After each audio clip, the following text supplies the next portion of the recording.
ආයිබෝන් ඔයගොල්ලෝ මේ සම්බන්ධ වෙන්නේ গিitar බින්දුවේ සිට පාඩම් මාලාවේ 13 වෙනි පාඩම. හරිද? එතකොට මේකෙදි මම ඔයගොල්ලන්ට කතා කරන්නේ අපිට පොදුවේ හම්බෙන ගැටලු. කියන්නේ අපි গিitar එක ප්ලේ කරගෙන යනකොට දැන් ඔයගොල්ලන්ට මම දීලා තියෙන එක්සර්සයිස් මම හිතනවා කරනවා කියලා. ඒ කරනකොට ඔයගොල්ලන්ට පොඩි ගැටලු මතුවෙනවා. ඒ ගැටලු පළවෙනි එක මේ. අපිට ගොඩක් තියෙන දෙයක් තමයි අපි මෙතනින් මෙහෙම ගහනකොට ඉස්සරහට අපි මෙහෙම ප්ලේ කරනකොට ඔයාලා සමහර වෙලාවට මේක උඩට අපි ප්ලේ කරනවා කියලා හිතමුකෝ මෙහෙම. කොහොම උඩට ප්ලේ කරනවනේ. ප්ලේ කරනකොට ඔයාලට තියෙන එක ගැටලුවක් තමයි අපි මේ ගහන වයර් එකේ නෙමෙයි මෙතනින් වදින්නේ. ඒතකොට මේ දෙකේ කම්බයින් එක නැතුව යනවා. දැන් ඔයා හිතනවා දැන් මම මෙහෙම ගහනවා. ඔයගොල්ලන්ට කොහොම වෙලා තියෙනව නේද? සාමාන්‍ය දැන් ඒකලා මෙහෙම කරනවා. ඔය වගේ සද්ද ඇහිලා තියෙනවනේ. ඇහිලා තියෙනව නැත්තේ නෑ. අපිට ගහනකොට මෙහෙම දැන් සමහර ලාවට මෙහෙම ගහනකොට දැන් මේ මෙහෙම කරනවා. දැන් මේකෙම වදින්නේ නෑ. වදින්නේ වෙන කම්බි වල. හරි. ඒකට පොඩි විසඳුම් දෙක තුනක් තියෙනවා. ඒක හොඳට අහගන්න මම මේ කියන්නේ. හොඳට බලා ගන්න ඕගොල්ලෝ. මම පෙන්නනවා ඕගොල්ලන්ට. මෙතනින් මොකුත් ප්ලේ කරන්න අවශ්‍යතාවයක් නැහැ. හරිද? අපි හුරු කරගන්න ඕනේ මේ අතට. එතකොට මෙතනදී පික් එකෙන් පාවිච්චි කරන කට්ටිය පික් එකෙන් පාවිච්චි කරන්න ප්‍රශ්නයක් නැහැ. හැබැයි මම ඕගොල්ලන්ට රෙකමන්ඩ් කරන්නේ මෙන්න මේ මාපට ඇඟිල්ලෙන් ප්ලේ කරන්න මුලින්ම. ඊට පස්සේ පුළුවන් ඒක අපිට කන්වර්ට් කරගන්න පික් එකට. හරි. ඔයගොල්ලන් දන්නවා මේකේ කම්බි 6ක් තියෙනවා. කම්බි 6 ගණන් කරන්න යට ඉඳලා උඩට. ඒක ඔයගොල්ලන් දන්නවනේ. හරි. අපි ඉස්සෙල්ලාම ගන්නවා යටම තියෙන කම්බි තුන. ඒ කියන්නේ E first එකයි, B second එකයි, G third එකයි. මොකක්ද ඒ කියන්නේ? ඒවා ගැන අපි ඉස්සරහදී කතා කරමු. දැනට මතක තියාගන්න. පළවෙනි කම්බිය, දෙවෙනි කම්බිය, තුන්වෙනි කම්බිය. මේ කම්බි තුන තමයි අපි ඉස්සෙල්ලාම මේක පුරුදු කරන්න ගන්නේ. හරිද? හොඳට බලන්න.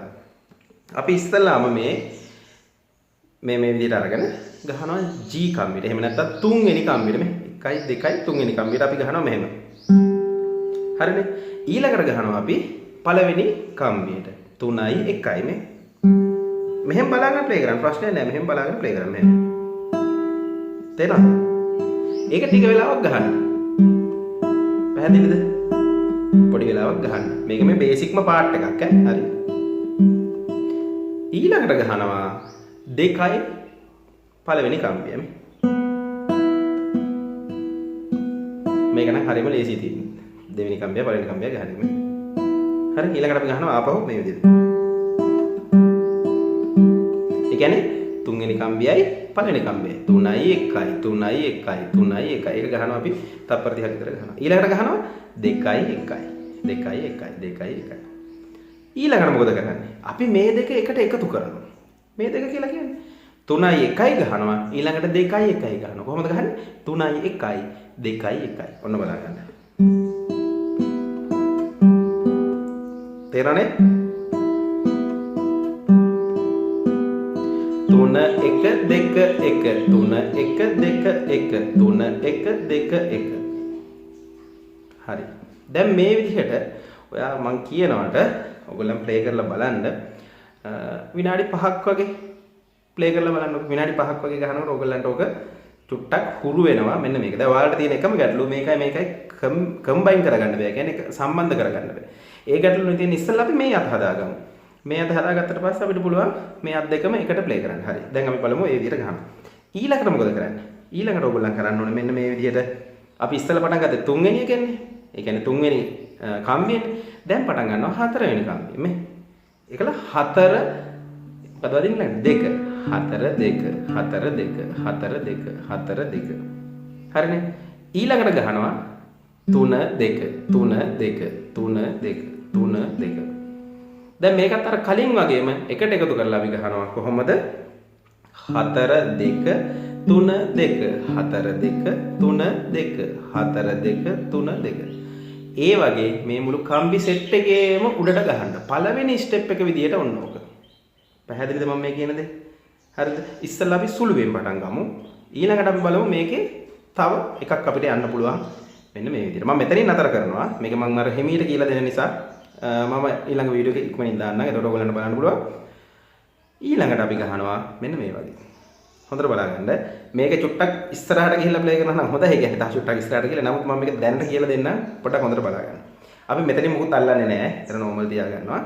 අපි ගහනවා පළවෙනි කම්බියේ 6වෙනි කම්බියයි පළවෙනි කම්බියයි. 6යි මෙතන 1යි මේ. පැහැදිලිද? මේක ගහනවා නම් ගහන්න. එහෙම නැත්නම් මේක අතහැරලා දාලා අර පළවෙනි එක විතරක් ගහන්න. හරිද? 6යි 1යි. ඊළඟට 5යි 2යි. පැහැදිලිද? 6යි 1යි 6යි 1යි 6යි 1 සාමාන්‍ය තප්පරයක් විතර ගහන්න. ගහලා ඊළඟට 5යි 2. 5යි 2 මේක. පැහැදිලිද? ඔයාලට මේකේ මේ alignment හදන එක තමයි කරන්නේ මේ. හරිද? හැම එකම alignment හදපුවාම ලේසි. ඊළඟට අපි ගහනවා කීයද? 4යි 3යි. මේක නම් හරිම ලේසි. පැහැදිලිද? හරි. දැනට ඔයා ඇති. කොහොමද මේක ගහන්නේ? 6යි 1යි. ඊළඟට 5යි 2යි. 4යි 3යි. පැහැදිලිද? එතකොට කලින් ඒවා ටිකක් අර මම කලින් කියපු විදිහට ඒ ටික කරගන්න. අපි බලමු මේ ටික එක දිගට ප්‍රැක්ටිස් කරගන්න. ඊළඟ වීඩියෝ එකේදී මම තව ඔයගොල්ලන්ට එන ගැටලු ටිකක් කතා කරන්න. ඊට පස්සේ අපි ඉස්සරහට යන්. එතකොට කෝඩ්ස් වලට අනම්මනම් ටිකක් තියෙනවා. ඒ ටික අපි එකට ඉගෙන ගමු. එහෙනම් අපි ඊළඟ ලෙසන් එකේ ඉක්මනටම හම්බෙමු. ඔයගොල්ලෝ සුබ දවසක් වේවා. ජය වේවා.